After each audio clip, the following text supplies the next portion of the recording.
धर्मेंद्र निर्मलिया।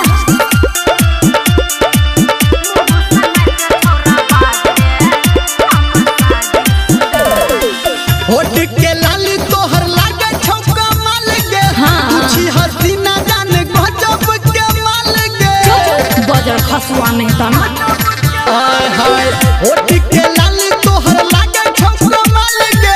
तुझी हसीना जाने गजब के माल गे।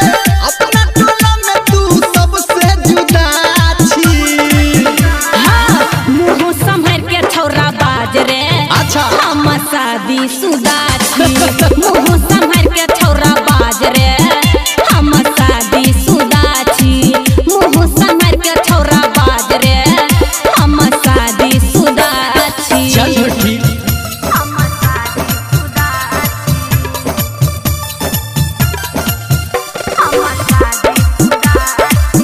माँ गायत्री रिकॉर्डिंग स्टूडियो। डीजे गुड मतवाली।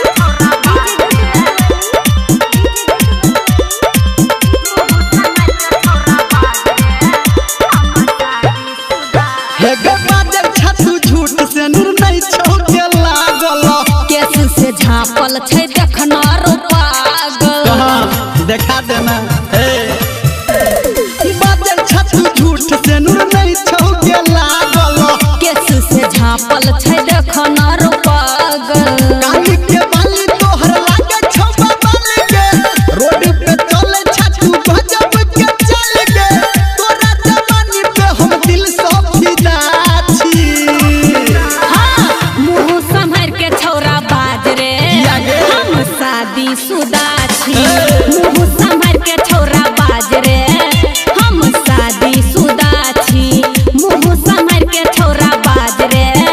हम शादी शुदा छी। लागे दी छी लेके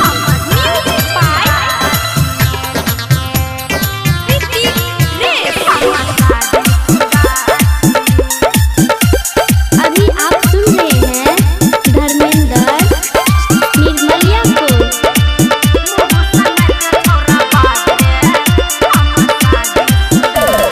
सही सही बाज तोहर कते छवि बाना।